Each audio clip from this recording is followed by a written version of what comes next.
నమస్తే, welcome to iDream social spotlight with Kavitha.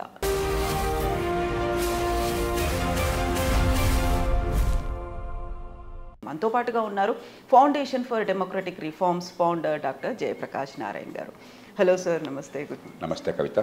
Sir, ఇప్పుడు మీరు ఒక మాట అన్నారు, దేశభక్తి, ఎంపవర్మెంట్, లేకుంటే మన దగ్గర జనాభా ఎంత ఉందో డైవర్సిటీ కూడా అంతే ఉంది, అతిపెద్ద ప్రజాస్వామిక దేశం, ఇవన్నీ మాట్లాడుకుంటున్నప్పుడు ఒలింపిక్స్ జరుగుతున్నాయి 2036 కల్లా మన దగ్గర కూడా కండక్ట్ చేయాలి అనే వాదన, ఒక అభిప్రాయాన్ని నీతా అంబానీ తీసుకొచ్చారు సార్. దాంట్లో భిన్న వాదనలు అయితే వినిపిస్తున్నాయి. మీరెలా చూస్తారు సార్? కోరిక ఉండటం తప్పేం లేదు. మీరు టోక్యో ఉందనుకోండి, నాకు గుర్తున్నంతవరకు 1964 ఒలింపిక్స్ జరిగినాయి.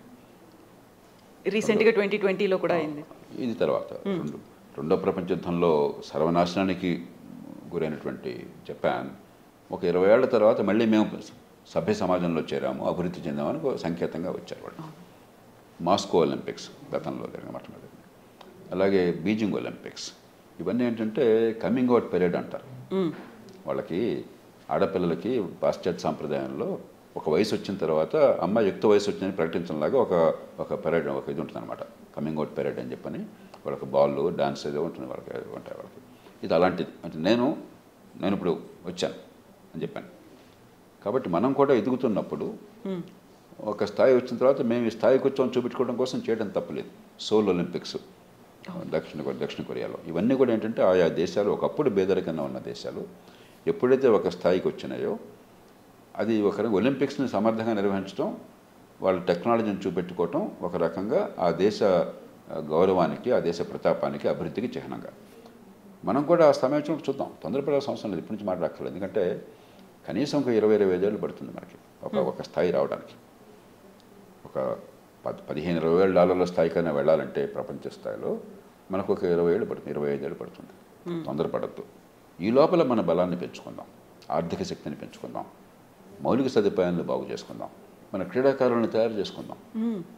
మనకి ఈవేళ స్కూల్కి వెళ్తే కనీసం ఓనమాలు కూడా రానటువంటి వాళ్ళు లక్షల మంది, కోట్ల మంది ఈ దేశంలో ఉన్నారు. స్కూళ్ళకి వెళ్తున్నా కూడా అంకెలు తెలియని వాళ్ళు, కూడికలు తీసివేతలు రాని వాళ్ళు, చదవటం చేతకాని వాళ్ళు కోట్ల మంది భారతదేశంలో మగ్గిపోతున్నారు, వాళ్ళు ఏ పాపం ఎరగకుండా.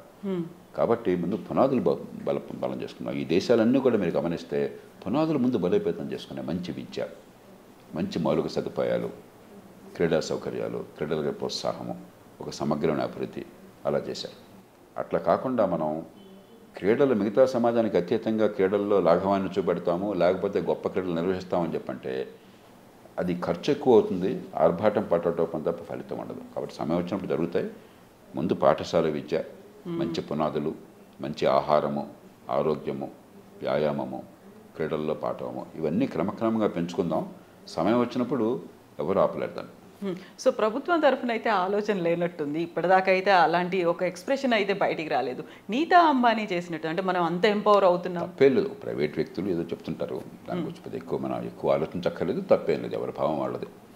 ప్రభుత్వాలు కొంచెం తొందరపడకూడదు. ఎందుకంటే మనం తొందరపడి సమయానికంటే ముందే మాట్లాడితే ఇది మనం కోరుకుంటే వచ్చేది కాదు, అందరూ అంగీకరించాలి. ఇంత పెద్ద దేశం అందరూ అంగీకరించకుండా తక్కువ మంది సమర్థించడం కూడా మన పరుగు పోతుంది. పొరపాటును అంగీకరించాలనుకోండి, మనం సరిగ్గా చేయలేకపోతే అంతకంటే నష్టం ఎక్కువ అవుతుంది. కాబట్టి కొన్ని విషయాల్లో తొందర ఏం లేదు. ముందు దేశాన్ని పెంచుకుందాం. దేశ ఆర్థిక ప్రగతి మూలం, దేశ పారిశ్రామిక ప్రగతి, దేశ మౌలిక సదుపాయాలు, దేశంలో అన్ని మంచి ప్రమాణాల విద్య, ఆహారం, వ్యాయామం, ఆరోగ్యం, ఇవి సరిగ్గా చేసుకుంటే ఆ సమయం వచ్చినప్పుడు క్షణమే చేయొచ్చు. ప్రతి 4 ఏళ్లకోసారి జరిగే ఒలింపిక్స్లో ఎందుకని మనం ఎవరు మెడల్స్ తీసుకొస్తారు, ఎన్ని వచ్చాయి, ఏంటి, ఇలా మెడల్స్ టాలీలో మనం ఎక్కడున్నాము ఎదురు చూస్తుంటాం, ఎందుకలా?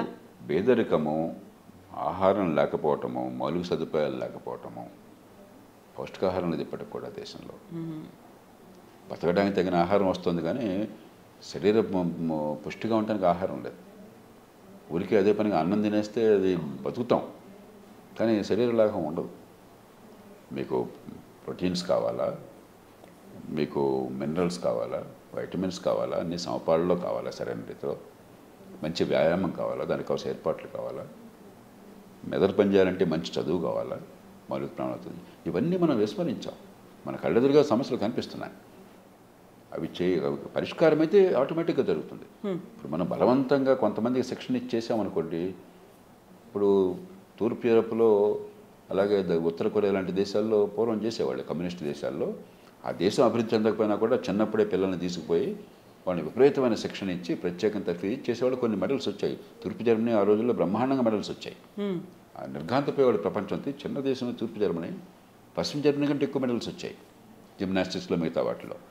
విపరీతంగా చిన్నప్పటి నుంచి శిక్షణ ఇచ్చేవాళ్ళు. అదేంటంటే ఎక్కువ సమాజాల్లో అది సాధ్యం.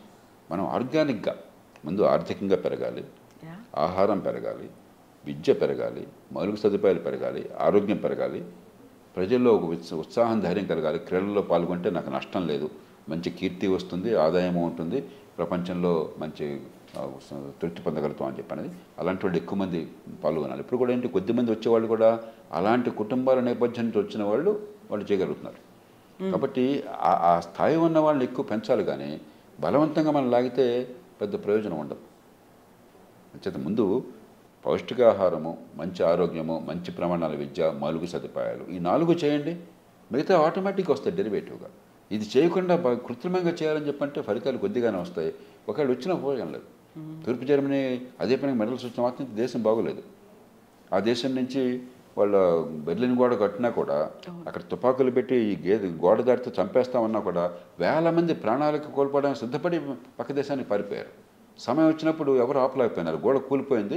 లక్షల మంది ప్రయాణం చేసి దేశాన్ని మార్చేశారు. వాళ్ళకు వచ్చిన మెడల్స్ అన్నీ ఆ దేశాన్ని ఆపలా. అందుకని ఆర్థికంగా పెంచండి, స్వేచ్ఛని పెంచండి, మౌలిక సదుపాయాలు పెంచండి, విద్యా ఆరోగ్యాన్ని బాగు చేయండి. మిగతావన్నీ సహజంగా జరిగిపోతాయి. కృత్రిమంగా జరిగే ప్రయత్నం మంచిది కాదు.